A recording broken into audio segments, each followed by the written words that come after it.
afternoon, everybody, and welcome to the second episode of Questionare in English. I'll be your host for today. I'm Dr. Sam Stone, professor of law at the Universidad de las Américas Puebla, and with me are Roberta Jacobson, an alumna of the degree in international relations, and Toño Montes, a student of political science and international relations. This program is produced by the Universidad de las Américas Puebla and by TV UDLAP.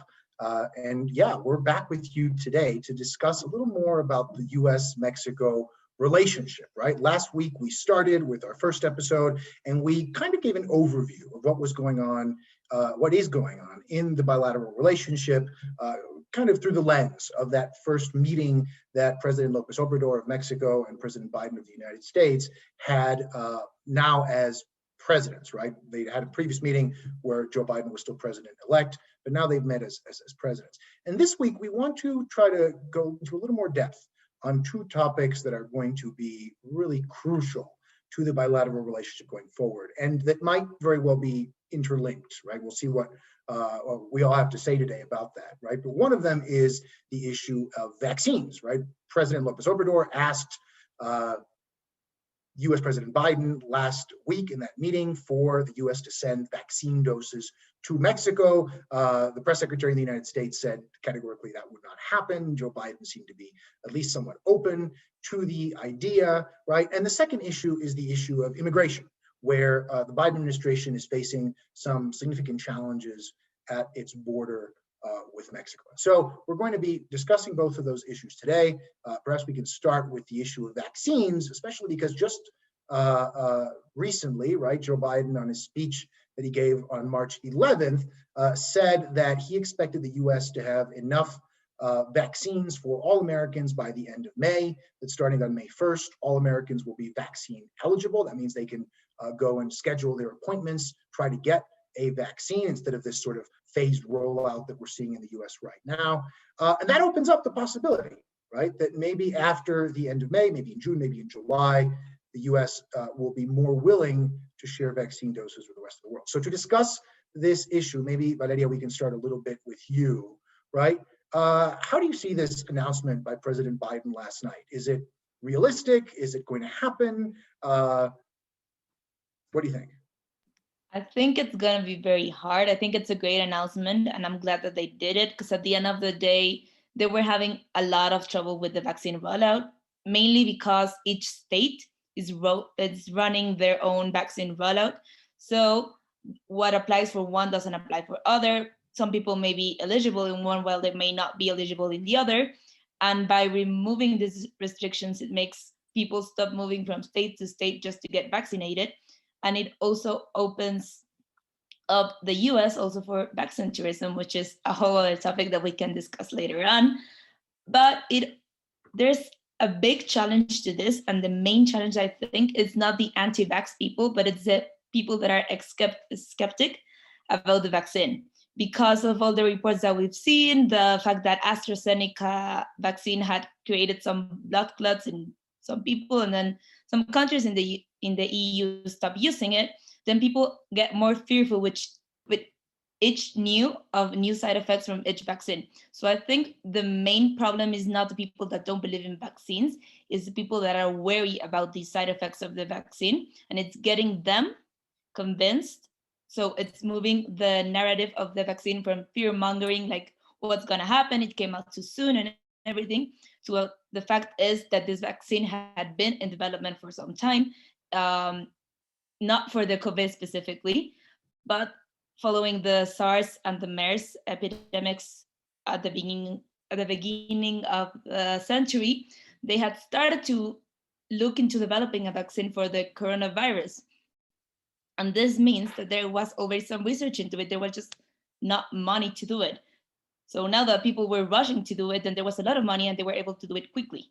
But people don't know that. They just see, well, how did they get this vaccine out in 1 year and what's going to happen? So I think that's very worrisome. But I think that it might be achievable to vaccinate all adults that are willing to get vaccinated by the time frame that he said. Yeah, right. Where the fact that Biden is saying that all Americans will be vaccine eligible on May 1st, there'll be enough doses of the vaccine to vaccinate everybody by the end of May, right? Exactly like you're saying, doesn't mean that everybody will get a vaccine, right? There are going to be plenty of people in the United States and all across the globe, right, who are, as you say, vaccine skeptical, or who are maybe more seriously committed to sort of an anti-vax, right, movement that we know is pretty strong in certain segments of the population in the U.S., right? And so that's definitely, I think, going to be a challenge. And then, Tonya, maybe we can get into a little bit here of the relationship between what this could mean for Mexico, right? I mean, AMLO made this request of President Biden, less than 2 weeks ago, and he seemed to be pretty serious about it, right? This was kind of this big ask for that meeting. Did he know, do you think, that Biden was getting ready to announce that the U.S. would have enough doses? Was it clear from the data that the U.S. might have enough doses for all Americans by the end of May? Does it matter, right? I mean, is the U.S. going to share doses of the vaccine even when it has enough for its own population? I think we have to take in consideration, and thank you for taking this point with me, Doctor, but well, I'm not a biotechnologist, so I cannot talk about the specific components of each vaccine, but there's a fact, and the United States is producing vaccines. The country has enterprises such as a Pfizer vaccine industry. Like there's a factory of Pfizer vaccines that is just producing vaccines for the United States. The other ones are being produced in Belgium. The ones that are coming to Mexico are not vaccines from the US, but are vaccines that are coming from the Belgium factory. They also have Johnson & Johnson, who just made an alliance with Merck, and they're planning to reach more than 100 million more doses. And there's also the Moderna vaccine, which is being produced also in the United States. So we have to take that factor into consideration, that Mexico is not producing any vaccine as of today. Like, we have 6 vaccine plants that are some universities developing the vaccines and some medical institutions, but we don't have any concrete thing yet. And the US does have 3 vaccines just working for the United States. So that's a key point that makes them feel so comfortable with the position they're in. Like, by the end of May, they probably will have more than 100 million people vaccinated. So that means that it will be almost 1/3 of the population. That's an unprecedented pace, considering that the United States has 320 million, around 320 million habitants. And I think, and I couldn't agree more with what Valeria said, that this could mean an opportunity to use the vaccine as soft power capability with other countries, specifically the ones you have the most interest in the case of the United States, and that are struggling for the vaccines, that is Mexico, because we haven't vaccinated even 3%. We have just got, I think, 3 million shots as of yesterday, last records, and we're going at a slow pace. We're not achieving the pace that the US has of putting over 2 million doses per day. That's just crazy to think about it, like vaccinated 2 million people a day. And that's really an opportunity that Mexico has to achieve. And I think that President López Obrador knew that, and that's why he came with that topic with the bilateral meeting with President Biden, expecting that our most important economic and political ally will take care of us in this situation. And I think it was something that wasn't crazy to ask, considering that probably by the end of this year, almost the entire population of the United States could have received at least 1 dose of the vaccine. So adding up the numbers, it seems that Mexico's best chance to end this vaccination process quickly, it will be by the provided aid of the United States.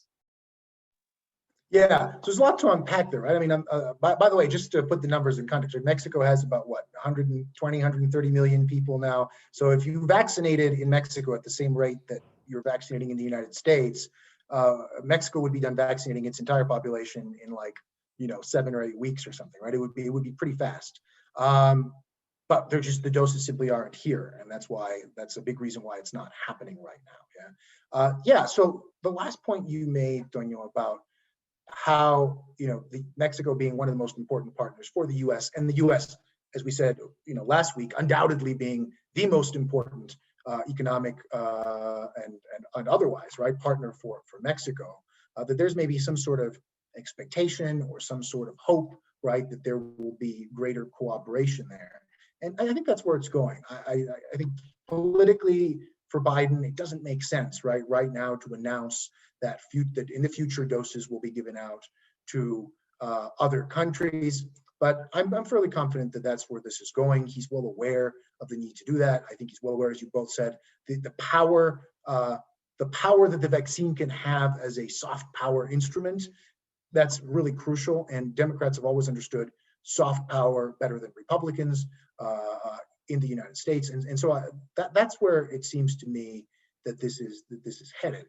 This also links into another question, right? Which is the question here of how important it is specifically for the United States to get Mexicans vaccinated, considering the number of people who go back and forth across the border every single day, right? Despite many of the restrictions along the border that have been in place during the COVID pandemic and so on, there are still, I believe, millions of people who go back and forth every day. Americans come to Mexico, Mexicans who go to the United States, right, to work, right? This is all documented. We're not even talking about undocumented immigration yet.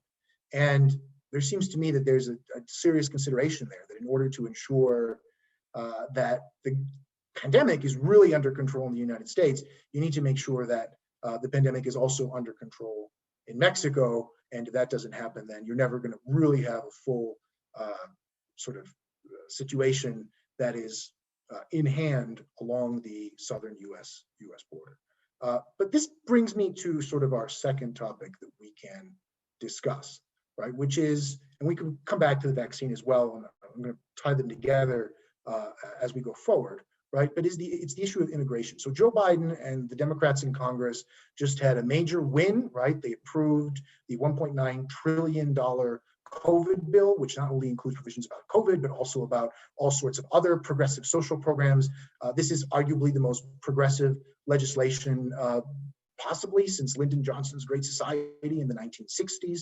And it is definitely one of the biggest bills in US history, period, right? So it's a big victory on the COVID front. It's a big victory on sort of progressive policies the Democrats wanted, right? Biden has his cabinet almost fully confirmed, not everybody. And it's been pretty smooth, right? 50 some days for Joe Biden. But the one place where there seems to be some tension is, or where there is room for error, is in relation to the immigration situation on the US border with Mexico. This is not new, right? It's a longstanding issue. Presidents of both parties have tried to resolve the immigration question now for decades, pretty much at least as long as I've been alive.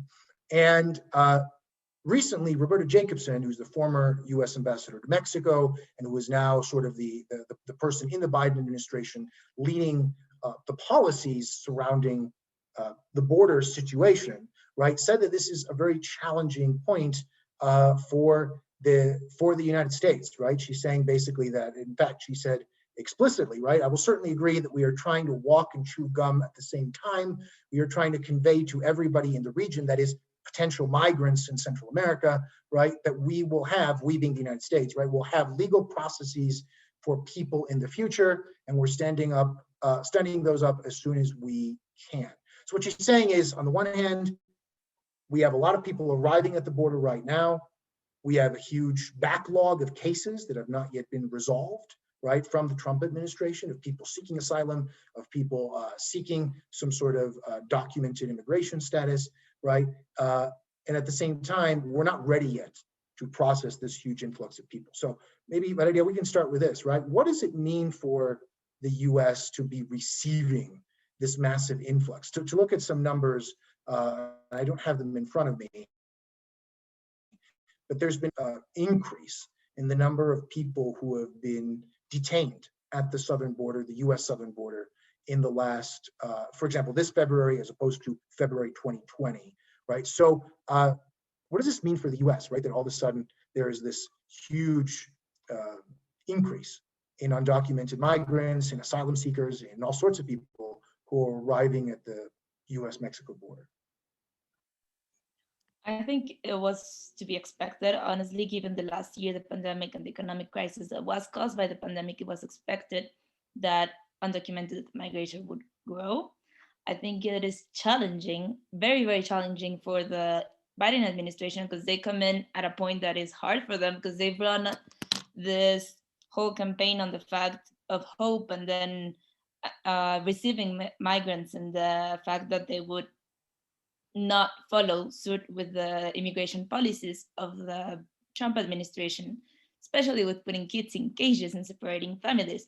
But now that they're actively trying to stop this, they've run into a wall that it is harder to do so than just say it, because it's very easy to propose a policy. It's not that easy to implement it. So now the kids may not be in cages, but they're putting them in facilities which have been highly criticized also by members of the Democratic Party, where yes, they will be having school and they will be waiting for their asylum seeking status to either change to approved or be deported, but it's still separating people, it's still putting them in facilities. It's not a solution, and I think they have no solution. So they're just trying to make something that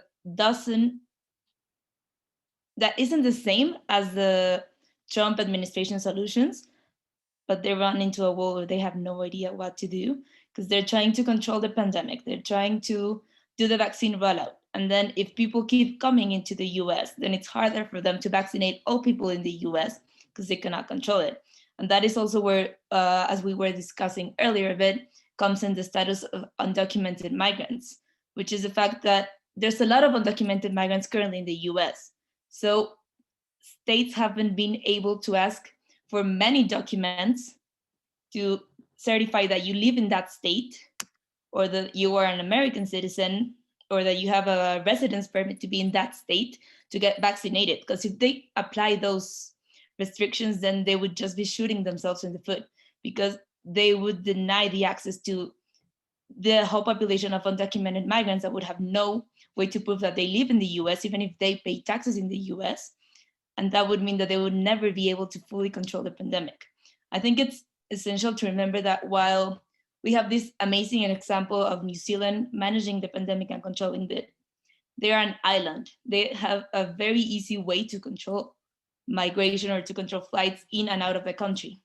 The US has a border with Mexico and it has a border with Canada. It is not that easy when you are in a continent and have borders with countries to fully close all of your borders. And it is ignorant to believe that it is so easy to do so, especially considering the fact of people that live in Mexico and work in the US, or the people that live in the US and work in Mexico, because you cannot fully stop that transit all at once.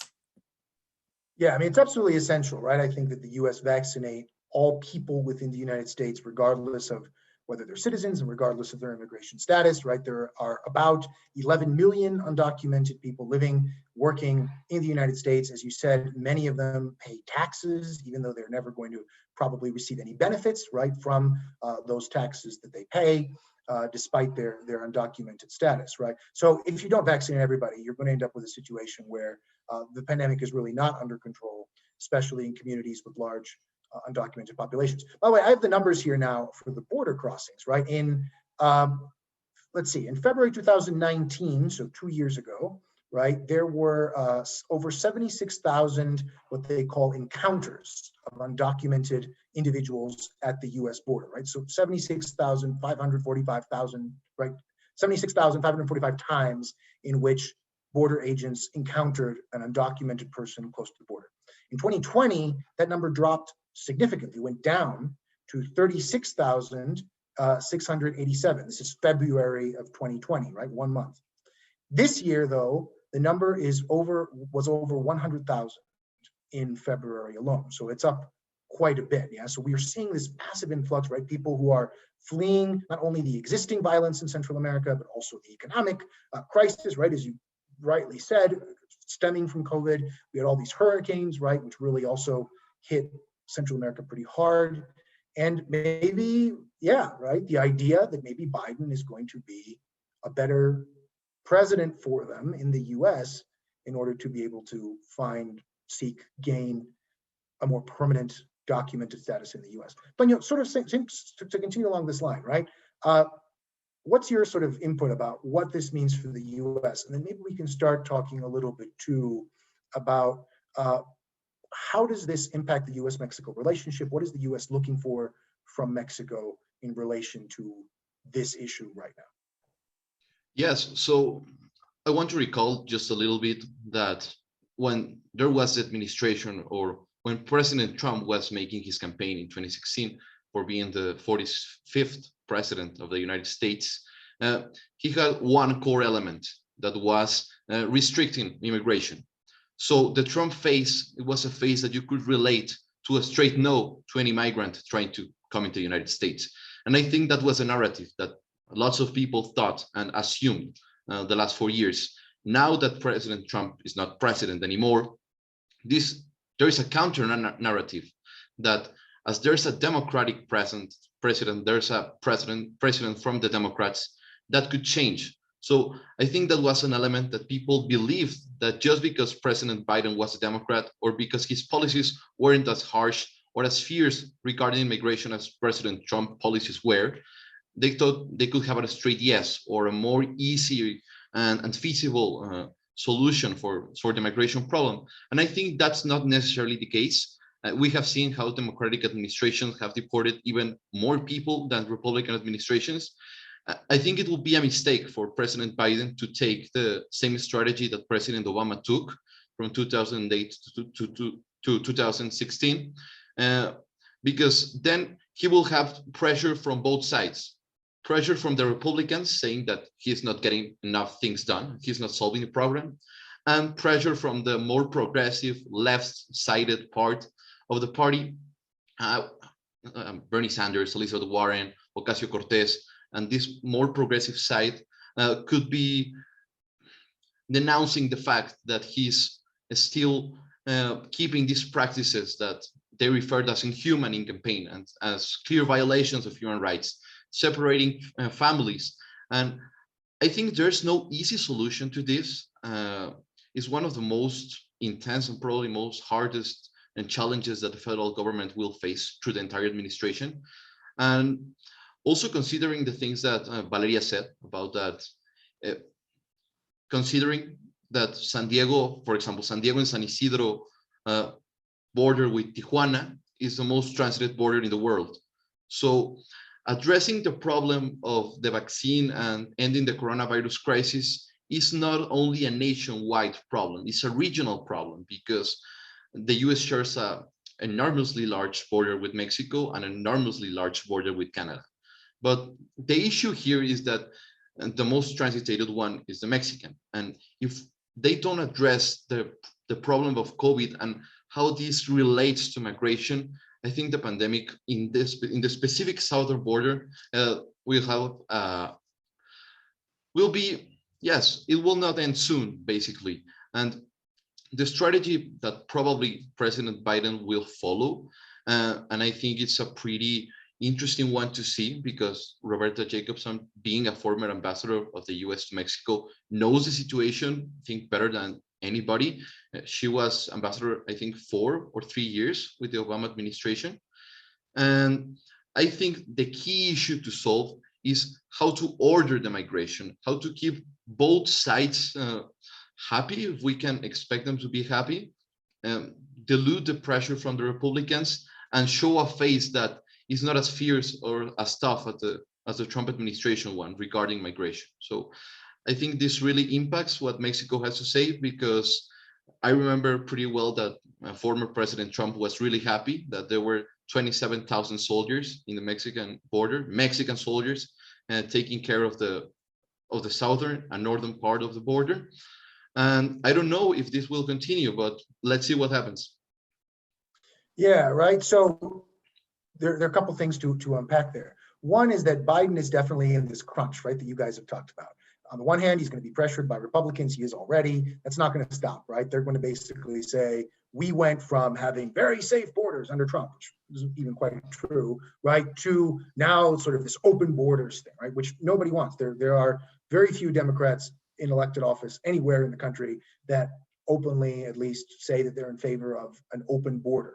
right? So that's one, but that's going to be there. I think that criticism, that attack is going to be there no matter what, right? And then on the left, you have, as you guys have said, these progressive folks who are not happy with some of the actions that have been done in the short term, like reopening one of these detention centers for minor migrants, right, that Trump had opened, but that are happening because the Biden administration is simply overwhelmed by the number of people, right, who are seeking asylum and who are seeking entry into the United States at the border with Mexico.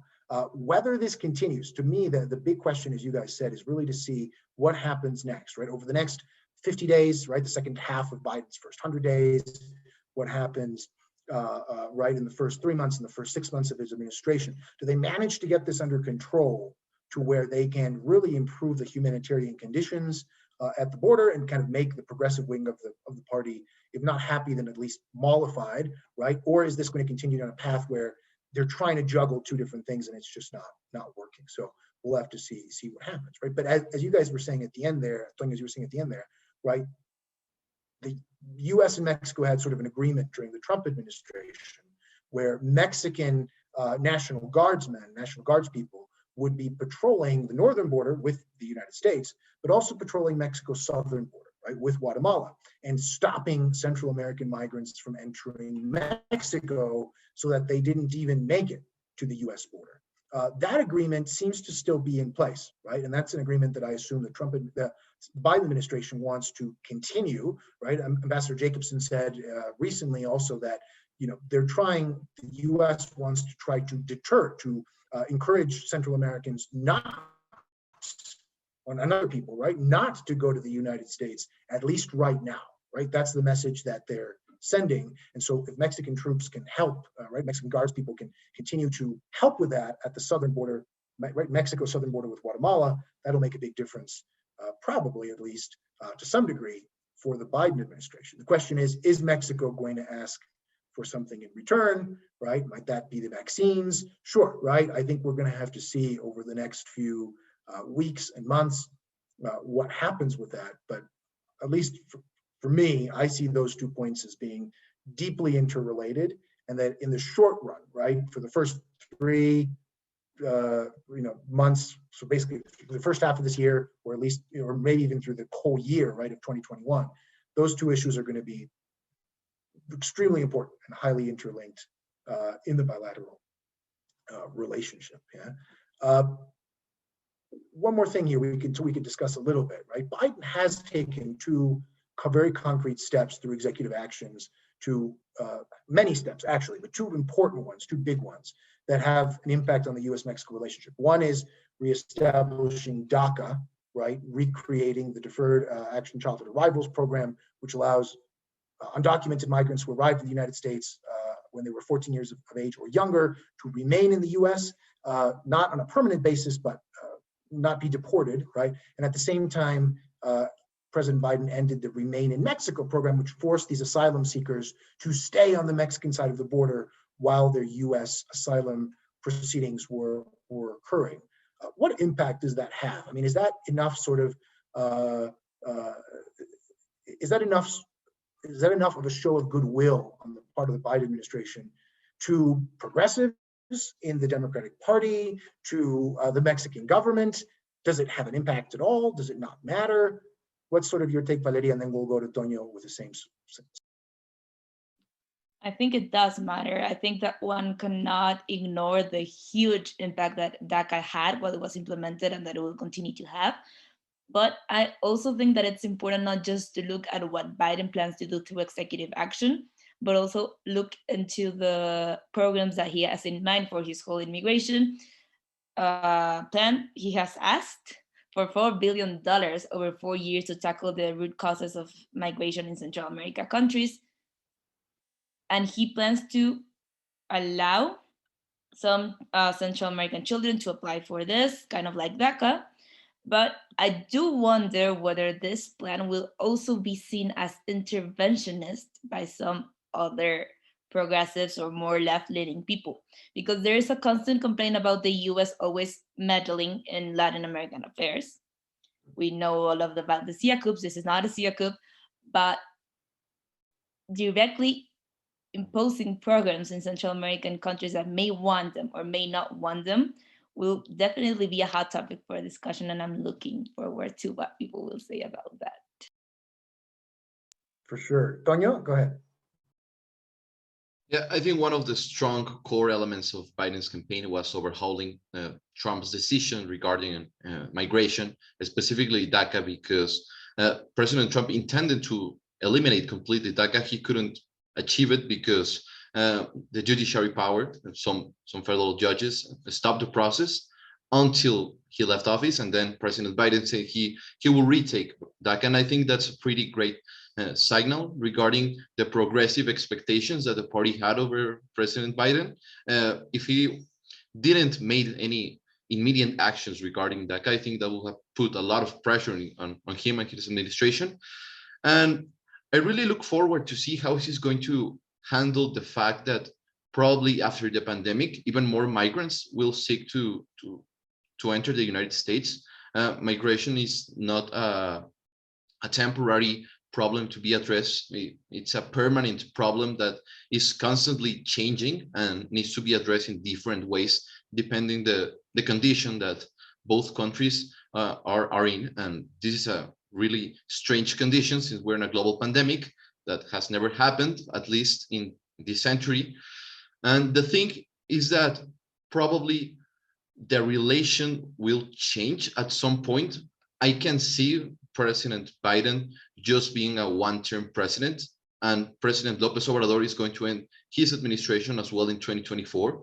So after that year, who knows? It's probably going to be Kamala Harris and Marcelo Ebrard, or Kamala Harris and Claudia Sheinbaum, or Donald Trump again. Who knows? It's 4 years ahead. So we don't know what to expect. But in these 4 years, we can expect that President Biden tries to overhaul the international damage that Trump made to the United States figure regarding migration, probably not being as fierce as when exposing the fact that kicking out migrants, it's an achievement for the administration. I don't think Biden has to play that role.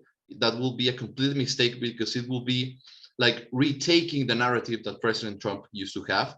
I think he needs to, as I previously said, like foster a more order and legal migration process. There's some specific countries, as the one in Central America, Honduras, El Salvador, Guatemala, Nicaragua, that are the ones that are sending most migrants, because let's remember that Venezuelans and Cubans have a more easy pathway to enter the United States just because they live in socialist regimes, and the United States will help everyone who seeks to escape from socialism escape. So that's another factor, but Central America is still the biggest problem that the United States will need to address. And I think with those $4 billion, I think Valeria said that Biden administration asked for Congress, they will seek to attack the roots, like the main causes of migration in Central America, probably through USAID or through another big migration plan. And I think Mexico is going to, well, I said Mexico. Mexico is going to be this country that still retains most of the migrants. I don't think the strategy that President Trump had over making the migrants stay at Mexico when their process was being taken care of the United States will change immediately. Probably will change later on, but I think immediately it wouldn't be a smart choice for the Biden administration. And I don't think either that the 27,000 members of the National Guard will leave the border, northern and southern. And I think that's what we need to expect. It's a problem that is not going to get solved in the 4 or even 8 years, but it's a problem that needs to be dealt accordingly to the situation that is going at the time. Yeah, I mean, I think most of us are aware, right?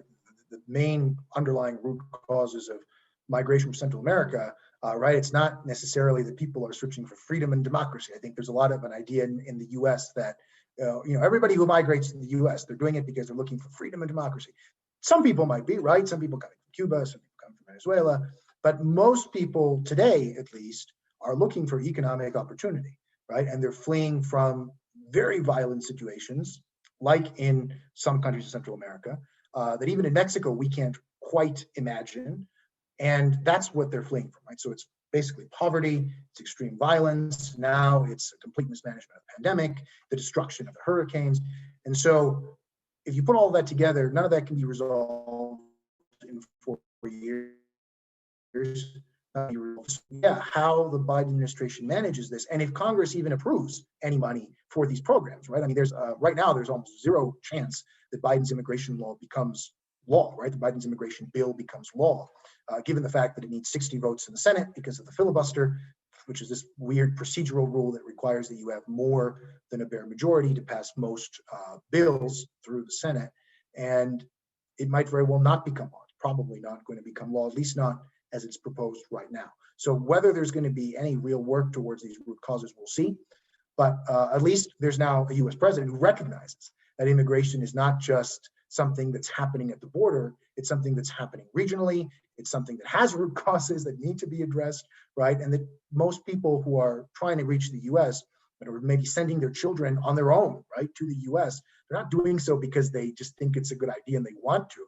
They're doing it because they're under so much pressure at home, right, to do that, whether it's because of violence, whether it's because of poverty and so on, that they feel that that option, which they know is a dangerous option, which they know is an option that's going to expose them to untold violence on the path, right, on the route to the United States, that option still looks better than the option that they have right now, which is to stay at home, right, because of how bad conditions are. So having an American president who realizes that once again is going to make a big difference in being able to actually resolve these issues at their root, right, going forward, instead of a president like Trump who simply says, oh, well, this is at the border, we just want to keep them out, right? Well, that doesn't really resolve anything, right? Yeah, sure, having Mexican troops at the border with Guatemala helps, yeah, right? You're going to keep them out of Mexico, which means they're not going to get to the United States, right?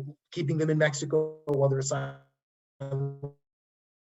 process goes through the United States, right? Politically, maybe that looks good amongst certain segments of the population, but it doesn't actually solve the issue. So, but here at Questionare in English, we will continue to look at these issues over the course of the coming weeks and months and possible years, right? And we will be able to keep talking to you in English about how we see this bilateral relationship, one of the most important bilateral relationships for both countries, and giving a little bit of a perspective of how maybe we're seeing these things happen from Mexico. So thanks for being with us, and tune in next week for the 3rd episode of Questionare in English. Thank you.